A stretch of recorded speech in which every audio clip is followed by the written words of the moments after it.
Hello students, class 5 তথা পঞ্চম শ্রেণীর ছোটো ছোটো ভাই বোনদের জানাই সুরজিৎ মান্না ক্রিয়েশনস চ্যানেলের পক্ষ থেকে সুস্বাগতম।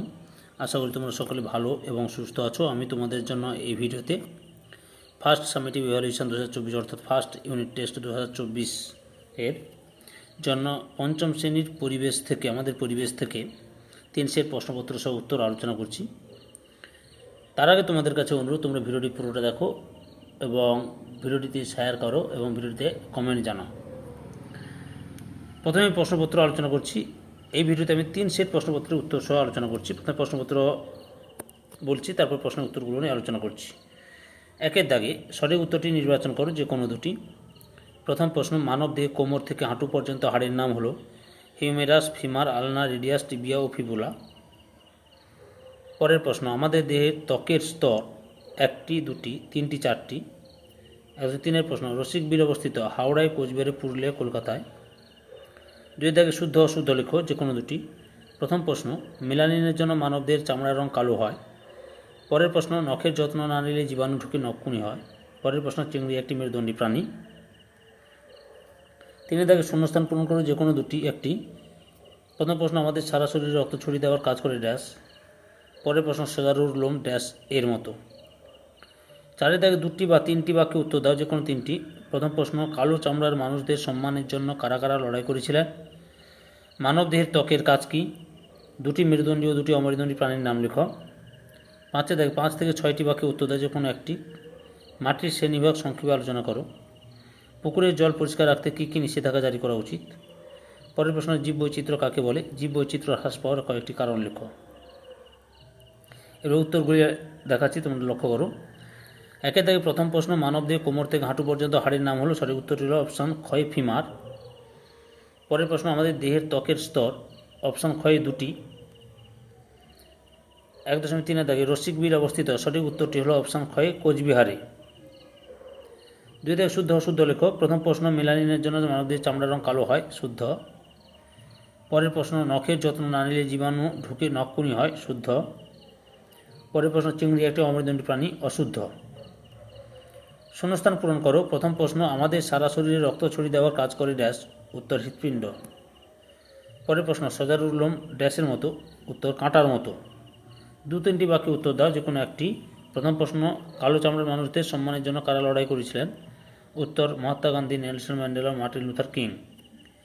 মানবদেহের ত্বকের কাজ কি? উত্তর মানবদেহের ত্বকের কাজ হলো বাইরের আঘাত থেকে রক্ষা করা।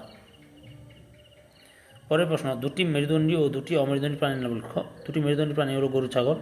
অমেরুদণ্ডী প্রাণী হলো পিঁপড়ে, প্রজাপতি। 5 থেকে 6টি বাক্যে উত্তর দাও, যে কোনো একটি।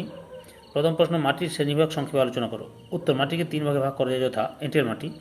যে মাটিতে কাদা কণার ভাগ বেশি এবং বালি কণার ভাগ কম তাকে এঁটেল হবে, এঁটেল মাটি বলে। 2 নম্বরে দোআঁশ মাটি। যে মাটিতে বালির কণার ভাগ এবং কাদা কণার ভাগ সমান সমান তাকে এঁটেল মাটি, এটা দোআঁশ মাটি হবে, একটু স্পেলিং মিস্টেক হয়ে গেছে, এটা দোআঁশ মাটি বলে। বেলে মাটি। যে মাটিতে বালি কণার ভাগ বেশি এবং কাদা কণার ভাগ কম তাকে বেলে মাটি বলে। 5.2 দাগে পুকুরের জল পরিষ্কার রাখতে কী কী নিষেধাজ্ঞা জারি করা উচিত। উত্তর পুকুরের জল পরিষ্কার রাখতে নিম্নলিখিত নিষেধাজ্ঞা জারি করা উচিত। পুকুরে গবাদি পশুদের স্নান করানো যাবে না।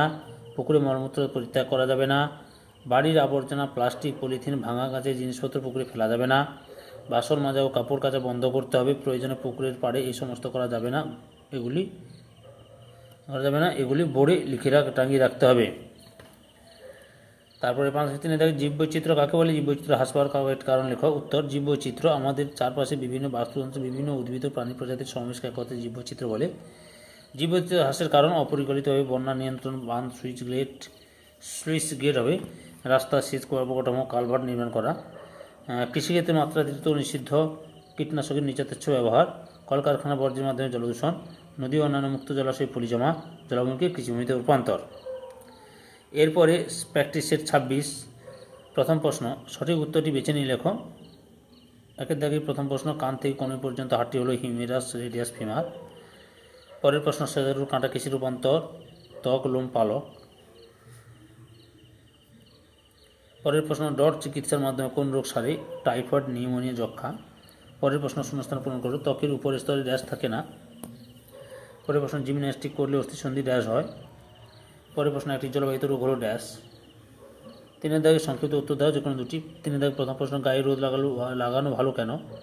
মাটির মধ্যে জল কীভাবে আসে, জীববৈচিত্র্য কী, এবং জীবের পেশি কী কী কাজ করে। একের দাগের প্রথম প্রশ্ন, কান থেকে কনুই পর্যন্ত হাড়টির নাম হলো অপশান কয় হিউমেরাস। পরের প্রশ্ন, সজারুর কাঁটা কিসের রূপান্তর, সঠিক উত্তরটি হল অপশান কয় লোমের রূপান্তর। পরের প্রশ্ন, ডর চিকিৎসার মাধ্যমে কোন রোগ সারে, উত্তর হলো অপশান কয় যক্ষা। শূন্যস্থান পূরণ করো। প্রথম প্রশ্ন, ত্বকের উপরের স্তরে ড্যাশ থাকে না, উত্তর রক্ত থাকে না। পরের প্রশ্ন, জিমন্যাস্টিক করলে অস্থিসন্ধি ড্যাশ হয়, উত্তর নমনীয় হয়।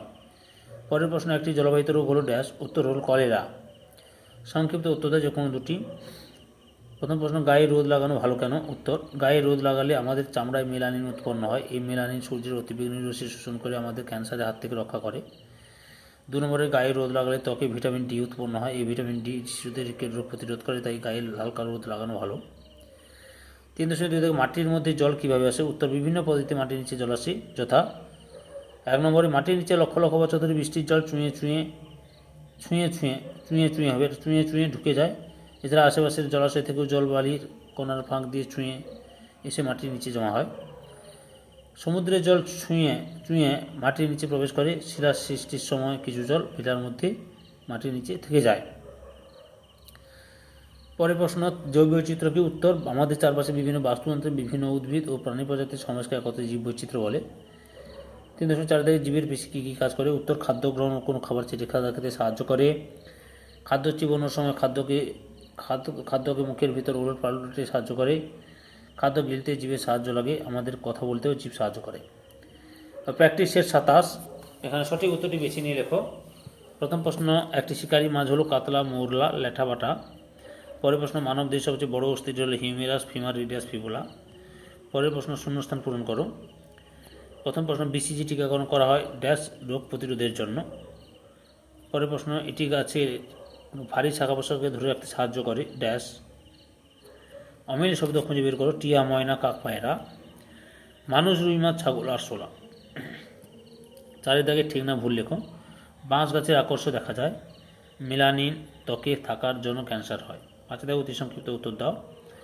সজারু কাঁটা আসলে কি, ঝোরা কাকে বলে, উত্তরগুলি লক্ষ্য করো। সঠিক 1 দাগে সঠিক উত্তরটি বেছে নিয়ে লেখো। প্রথম প্রশ্ন, একটি শিকারী মাছ হলো, সঠিক উত্তরটি হলো অপশান গয় ল্যাটা। মানব দেহের সবচেয়ে বড় অস্থি হলো, সঠিক উত্তরটি হলো অপশান ক্ষয় ফিমার। শূন্যস্থান পূরণ করো। বিসিজি টিকাকরণ করা হয় ড্যাশ রোগ প্রতিরোধের জন্য, উত্তর যক্ষা। পরের প্রশ্ন, এটি গাছের ভারী শাখা প্রশাখাকে ধরে রাখতে সাহায্য করে, সঠিক উত্তর হলো ঝুরি বা অস্থায়ী মূল। 3 দাগে অমিল শব্দ খুঁজে বের করো। এখানে টিয়া, ময়না, কাক, পায়রা আছে, এখানে কাক হবে। কাক হচ্ছে ঝাড়ুদার পাখি, বা টিয়া, ময়না, পায়রাকে পোষ মানানো যায় বা বাড়িতে রাখা হয়, এদিক দিয়েও কাককে কিন্তু পোষ মানানো যায় না। তাহলে 2.3 দাগে মানুষ, রুই মাছ, ছাগল, আরশোলা। এখানে আরশোলা হচ্ছে মানে অমিল হবে, কারণ আরশোলা হচ্ছে অমেরুদণ্ডী প্রাণী, আর যেগুলো রয়েছে সেগুলো মেরুদণ্ডী। ঠিক না ভুল লেখো। বাঁশ গাছের আকর্ষণ দেখা যায়, উত্তরটি ভুল হবে, বাঁশ গাছের আকর্ষণ দেখা যায় না। তার মেলানিন ত্বকে থাকার জন্য ক্যান্সার হয়, ভুল, মেলানিন ত্বকে থাকার জন্য ক্যান্সার প্রতিরোধ করে। 5 দাগে অতি সংক্ষিপ্ত উত্তর দাও। সজারুর কাঁটা আসলে কি, উত্তর সজারুর কাঁটা আসলে শক্ত খাড়া লোম, শক্ত খাড়া চুল বা লোম। 5 দাগে ঝোরা কাকে বলে, উত্তর পাহাড়ি অঞ্চলে ছোট ছোট ঝর্ণাগুলিকে ঝোরা বলে। পঞ্চম শ্রেণীর ছাত্রছাত্রীদের পুরো ভিডিওটি দেখার জন্য সবাইকে ধন্যবাদ জানাই। ওকে।